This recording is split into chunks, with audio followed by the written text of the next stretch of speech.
today we're going to deal with Psalms of Lament. And to me, this is probably one of the most authentic portions of the Psalms, is the Psalms of Lament.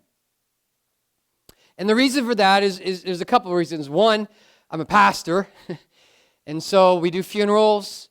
We're involved in people's lives, and I hear the pain and the suffering and the sorrow that goes on. I'm a human being with a cell phone, so I tune into the world around me, and I see the pain and the suffering and the anguish and the war and the injustice as we talked about last week.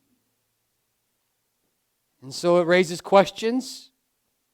I grew up in church. Now, most of my church upbringing didn't really talk a lot about this. It was more of the name it and claim it and everything's good and God's going to bless you if you follow Him. And kind of like if you live right and you do right, then you'll be blessed by God and everything will be good. And it's kind of like, the if and thou formula. So if you do this, then that. You do this, then that. The reality is, as I found as I've grown through my faith and grown throughout the years, is it's not always quite that simple. That I've watched many people who have followed God and dedicated their lives to Him and just on the outside anyways, have done incredible things and loved Jesus and have seen destruction and death and heartache and sorrow. And I've seen people try and ignore it, and I've seen people embrace it, which is what we're going to talk about today. The interesting thing about the Psalms of Lament is that they are actually, in the book of Psalms, the most plentiful Psalms. Now, you would think if you read through the Psalms, and we're going to come back to these next week, the Psalms of praise and thanksgiving, you would think, because we talk a lot about that, we write songs about that, you would think that most of the Psalms are about praise and thanksgiving, but the reality is that over half the Psalms are actually classified as Psalms of Lament. The rest of them are Psalms of praise, thanksgiving, and Psalms of wisdom, and Psalms, imprecatory Psalms that we talked about last week. So the majority of the Psalms are actually Psalms of Lament. Isn't that fascinating? At least I think it's fascinating. The reason why I think it's fascinating is because for many of us, this is the real issue in our life. And we spend tons of money, tons of time, tons of thought, tons of energy trying to avoid this at times. Because we don't like pain, we don't like suffering, we don't like grieving. We want the good in life. We want God's blessing. But it's interesting that Jesus didn't say, come to me and everything will be great, did He? He said in Matthew chapter 11, verse 28, come to me all who are weary and burdened. It's interesting that Jesus didn't say, come to me and I will give you everything that you asked for, although we will talk a little bit about that later. But in Luke chapter 9, verse 23, he says, then He said to them all, whoever wants to be my disciple must deny themselves and take up their cross and daily follow me. There's this tension that we live in this broken world and we will experience, if you haven't already, pain, suffering, discomfort, injustice. And the question is, well, what do we do about that? Because some people say we don't do anything. You avoid it. You don't talk about it. You bury it. Like we talked about last week. You put your head in the sand. And I would argue, no, probably not the best way to handle it. Now, there's two types of Psalms of Lament in the book of Psalms. There's the communal lament. So that's when, as a community, you'll read the psalm, and it's kind of like all people are getting together, and they're kind of lamenting to God. They're complaining to God. They're saying, God, look at what's happening. God, hear us. We're broken. This is what's wrong. This is the situation. And as a community, they get together and say, hey, God, you need to do something. And then there are the personal laments, which is when an author, David or somebody else, writes and says, hey, God, this is what's going on. This is what's happening. Would you do something? Would you help me get through this? Would you deal with my sorrow? Would you deal with my pain? Will you heal me? Will you help me? This is what's going on, God. This is what's happening.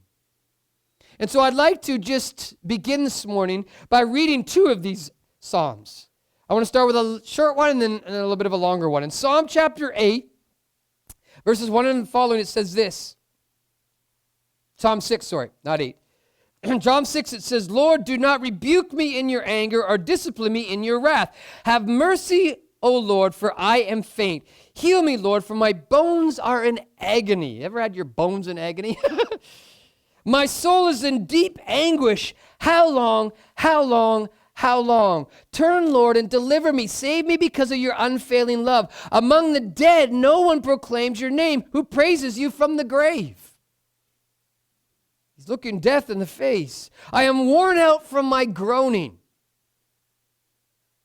You ever been so sick or just grieving so you're just tired of it? You've had enough? All night long I flood my bed with weeping and drench my couch with tears. My eyes grow weak with sorrow. They fail me because of my foes. Away from me, all who do evil, for the Lord has heard my weeping. The Lord has heard my cry for mercy. The Lord accepts my prayer. All my enemies will be overwhelmed with shame and anguish. They will turn back and suddenly be put to shame. Psalm 6. How about Psalm a little bit further on? Psalm 86. Hear me, Lord, and answer me, for I am poor and needy. Guard my life, for I am faithful to you. Save your servant who trusts in you. You are my God. Have mercy on me, for I call out to you all day long. Bring joy to your servant, Lord. You are forgiving and good, abounding in love in all who call on you. Hear my prayer, Lord. Listen to my cry for mercy. When I am in distress, I call you because you answer me. Among the gods there is none like you. No deeds can compare with yours. All the nations you have made will come and worship before you, Lord, for they will bring glory to your name, for great and marvelous are your deeds. You alone are God. Teach me your way that I may rely on your faithfulness. Give me an undivided heart that I may bear your name or fear your name. I will praise you, Lord my God, with all my heart. I will glorify your name forever. For great is your love towards me. You have delivered me from the depths, from the realm of the dead. Arrogant foes are attacking me, O God. Ruthless people are trying to kill me, but they have no regard for you. But you, Lord, are gracious and compassionate God, slow to anger, abounding in love and faithfulness. Turn to me and have mercy on me. Show your strength on behalf of your servant. Save me because I serve you just as my mother did. Give me a sign of your goodness, that my enemies may see it and put to shame, for the Lord have helped me and comforted me. Psalms of Lament. King David, if you read through the story of King David, who wrote many of these, he's like a superhero.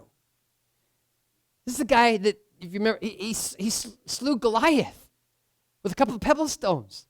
This is the guy that delivered Israel from his enemies. This is the guy who made Israel an amazing superpower in that whole area at that time. This is a guy, a king that many people look up to. This is a guy who it says that was a man after God's own heart. And yet as you read through the Psalms, you find these Psalms about David pouring out his heart, about God, deliver me from my enemies. I am grieving. I'm full of sorrow. I'm full of pain. I'm full of anguish. I'm facing death right in the face. God. Here's a couple of principles about these Psalms that help us today. And the first one is it's okay to be honest. You know, I think one of the problems in our society and Western culture is that we've learned how to be very fake. How are you doing? Great! Even though your husband just passed away 3 days ago. It's kind of that natural reaction, right? And I think there's a bunch of reasons. They're kind of coping mechanisms or defense mechanisms, right? How are you doing? Great. Because if I say anything other than great or good, then we're going to have a conversation that actually has some depth to it. And I'm not sure whether I have the time, the energy, or the vulnerability, or the authenticity to actually really want to have that conversation. Because often, those conversations are really, really awkward. So what do you say when somebody says, hey, how's your day going? Well, not so good. I just lost my husband.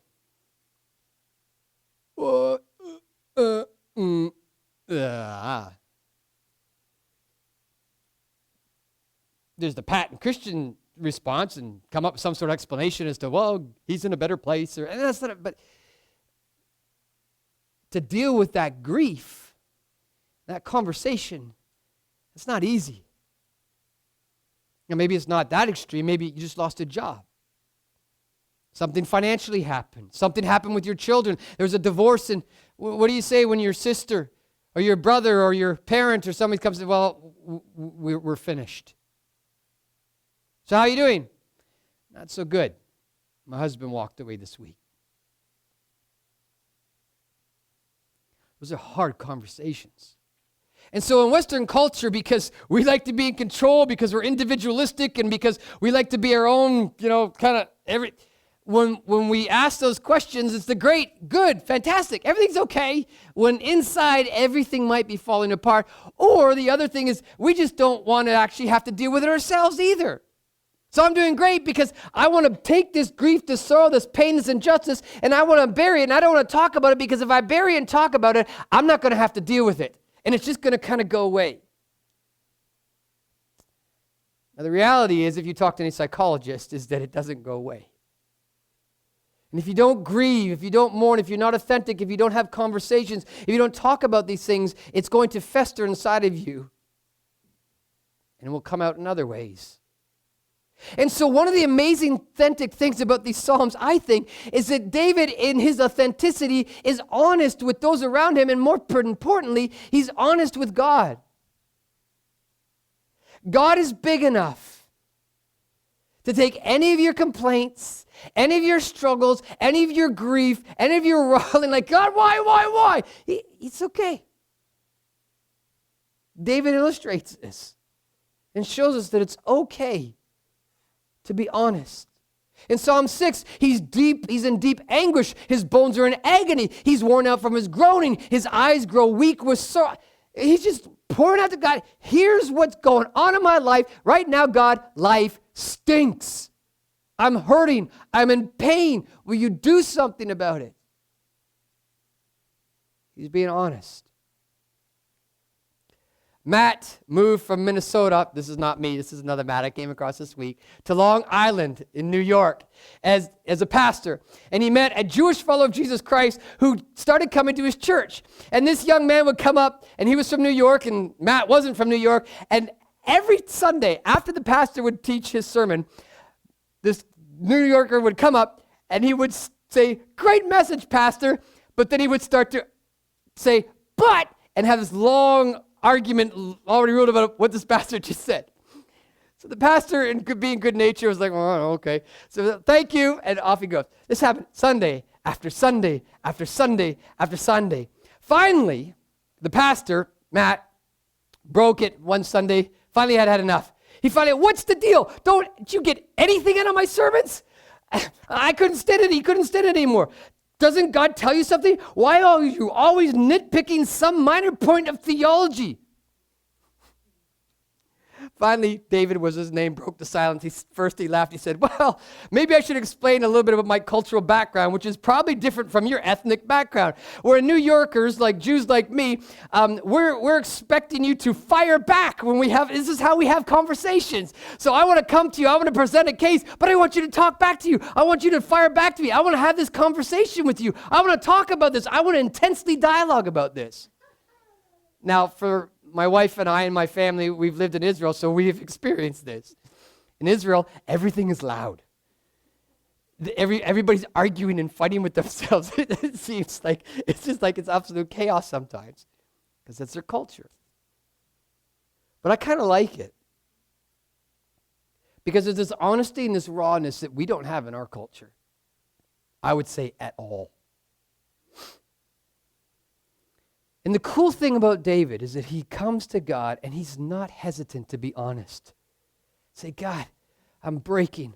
I'm falling apart. This is what's going on. I mean, you read through all these laments. There's enemies at the gates. I don't know whether I'm going to live. They're going to kill me. They're going to take me away. I'm sick. I need healing. And there's just, you read through, there's all these Psalms of lament about what's going on in David's life, and he's so honest and so authentic before God.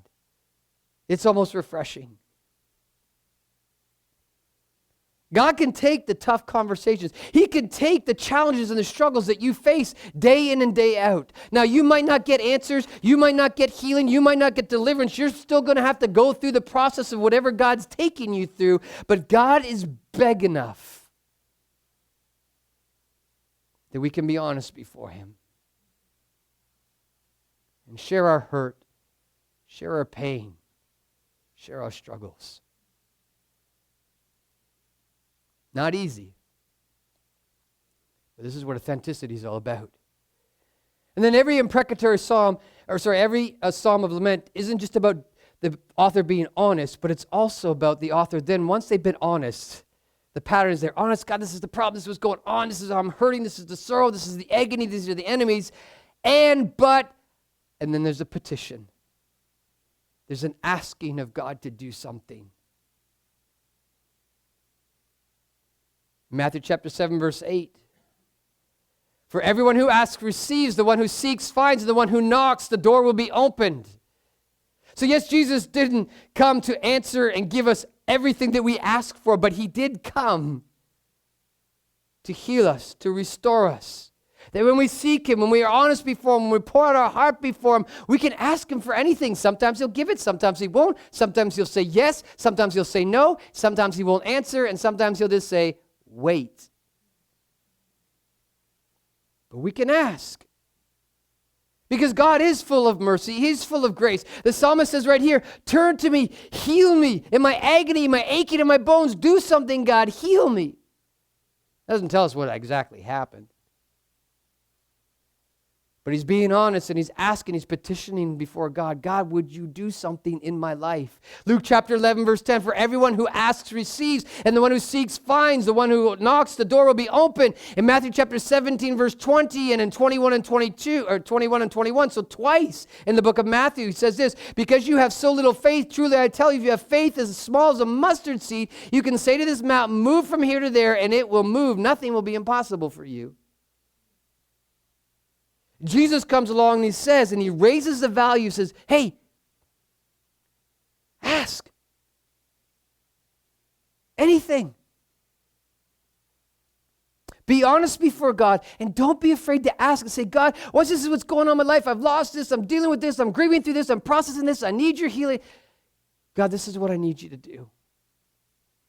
In your timing, in your will, would you do something? Travel back 200 years in Christian history to John Newton, the slave trader turned pastor and hymn writer. He would receive the most unbelievable answers to his prayers because he believed in what he called large asking. When explaining what that meant, Newton would often cite a legendary story of a man who asked Alexander the Great to give him a huge sum of money in exchange for his daughter's hand in marriage. Alexander agreed and told the man told the man to request of Alexander's treasurer whatever he wanted. So the father of the bride went and asked for an enormous amount. The treasurer was startled and said that he could not give out that kind of money without checking and without a direct order. Going to Alexander, the treasurer argued that even a small fraction of the money requested would be more than enough to serve the purpose. No, replied Alexander, let him have it all. I like this fellow. He does me honor. He treats me like a king and proves by me what he asks that he believes me to be both rich and generous. Newton concluded in the same way we should go to the throne of God's grace and present petitions that express an honorable view of the love, the riches, and the bounty of our King. Large asking. When you're facing pain, sorrow, loss, grief, when you're struggling, are you honest before God? Are you asking him for the big things? God, would you heal me? Well, I'm not sure whether God really... God, would you heal? God, would you provide the resources and the finances that I need for this particular situation? Well, I don't know whether God's... What are you asking for from God? Every Psalms of Lament has an honesty about them, a petition, and then a declaration that God will prevail. It's a step of faith. That once you've prayed and you're like, God, this is where I'm at. I'm being honest. I'm being transparent. I'm being authentic. Here's what I need you to do, God. And then there's an expectation that, God, I'm going to trust you that you are going to do what's best. God has heard my cry, he says. He accepts my prayer. God, overwhelm my enemies with shame and anguish. These are the type of words that you'll hear as you read through these Psalms, because the psalmist who writes them is honest and authentic and asks God to do something, and then he trusts that God will do something. And isn't that what our faith is about? Now, maybe he might answer our prayers differently, but God will do something. Maybe God has a bigger plan than what we can see for our pain and our suffering, and he's going to use it in a way that's going to be profound and experience for somebody else, or maybe in our own lives, or for our spouses, or whatever else it is. We don't know how God's going to answer our prayer, but we trust that he will answer and do the best thing for your life, lives of those around us, and as crazy as it may sound, our society and the world as well too. There was a Muslim who came to faith in Athens, Greece. Athens is part of the refugee highway where people from around the world pass through the road to a better life. In May 2006, one of the missionaries in Athens, Kal Safi, reported what happened to an Iranian man, as he identified as M, so to keep his name secret. In 2003, everything M knew was destroyed in an earthquake measuring 7.45 on the Richter scale. He was tortured by the question of why something like this would ever happen, a natural disaster. M went to live with relatives in Afghanistan, was married, and had a daughter, but was still filled with despair. Leaving his family behind, M headed to the west and ended up in Athens staying with some relatives. Though he and his family were Muslim, M became interested in Christianity, finding himself strangely moved by the sight of the crosses he saw decorating the Orthodox churches in the city. M was given a Bible and he started reading it. Since his relatives forbid such a thing, M used a teeny flashlight to read during the night after his uncles were asleep. He studied the Bible this way for 2 years. Finally, M realized God was calling him to be born again. He contacted the Refugee Ministry Center, declaring his faith for Christ and asking for some more information. On Sunday, May 7th, 2006, M set his alarm for 6 a.m. He wanted to spend time reading his Bible and praying that morning because on that day he was going to get baptized into a fellowship with other Iranian believers. But M's cousin had discovered this plan. Before M's alarm went off, the cousin poured boiling water all over M while he was sleeping, scalding both his thighs and his one arm. What would you do? M came to the baptism service anyways. Standing before those gathered with his burns on his arms clearly visible, M declared, "No matter what they do to me, I will love Jesus." After the baptism, M said he felt like standing in the center of the city of Athens and shouting to everybody, "I belong to Jesus Christ." The reason why I tell a story like that is because God's will prevail. For the people that are working in that area, 2 years he read his Bible. 2 years those people working with him. No results, not knowing what's going on. And then he becomes a Christian. Be honest with God. Ask, petition, and trust that God knows what he's doing. And watch the incredible things that he does. So what do you do with this week? Here's a couple questions to ask ourselves. Are you being honest?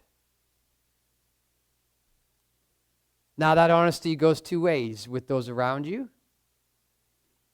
and honest with God. Sometimes it's easier to be honest with God and not honest with those around us, and sometimes it's easier to be honest with those around us and not honest with God.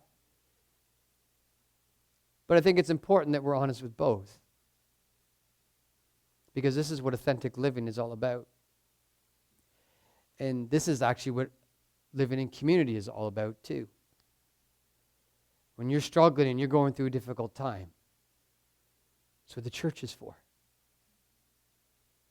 When things are falling apart, if you, everything's great, and nobody knows, then how does the church pray? How do they step up to the plate and help financially or relationally or whatever it is that you need? Be honest. And if you're not honest with God, Well, he knows anyways. But it's going to break your relationship with him. God doesn't want fake people. He wants real people. He wants you to be honest with him. He wants you to share both the joys of life and also the heartbreaks of life. He wants to hear the brokenness. Because we live in a broken world, and believe me, it breaks God's heart way more than it breaks yours and mine. Are you being honest with God? Are you asking? Now, in order to ask, you need time and you need a relationship to build with Jesus. And so are you praying? Are you spending time with God? Or do you wait for the fire in the house to all of a sudden go, God, I need your help? Are you asking? Are you living in relationship with him? And lastly, are you willing to trust? That in all of your quests and all of your authenticity and all of your honesty, are you willing to trust that God has brought you to this place, to this moment in your life and your time for a reason, even if you can't see it? And that God will take whatever pain, suffering, anguish that you're going through, and he will use it to not only bring wholeness and glory to his name, but also in your life as well. Let's pray.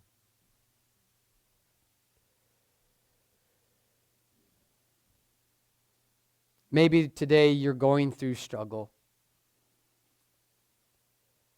If you were honest, this week has absolutely stunk.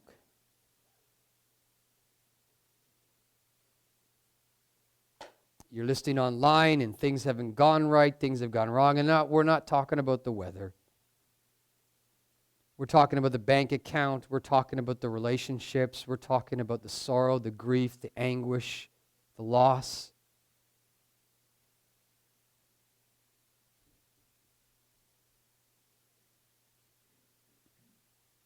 And it's just left you without words. You can identify with David this morning. You're just tired of groaning. You're just tired. And that's okay. That's why Jesus gave us his Holy Spirit to minister and to breathe life into you. And Jesus said, "Come to me, all who are weary and burdened, and I will give you rest." And rest is the greatest thing that he can give us in times of anguish and sorrow and grief. Rest in his peace. Rest in his love. Maybe you haven't been spending enough time praying. You need to carve out more time in your life to pray, to build that relationship so that you can ask and you can seek this Jesus, this God who loves you so deeply that he wants to be with you, that he wants to have conversation with you, that he wants to hear your thoughts and your petitions and your prayers. And so let it rip. Pour out your heart to God. And lastly, maybe it's the trust thing. Where you're honest and you're transparent, you know it's, but you're, God, do you really care? And it might not feel like it. And you might not be able to see it. But God cares deeply and loves you deeply. And will move mountains for you even when you cannot see them. For his love is that great.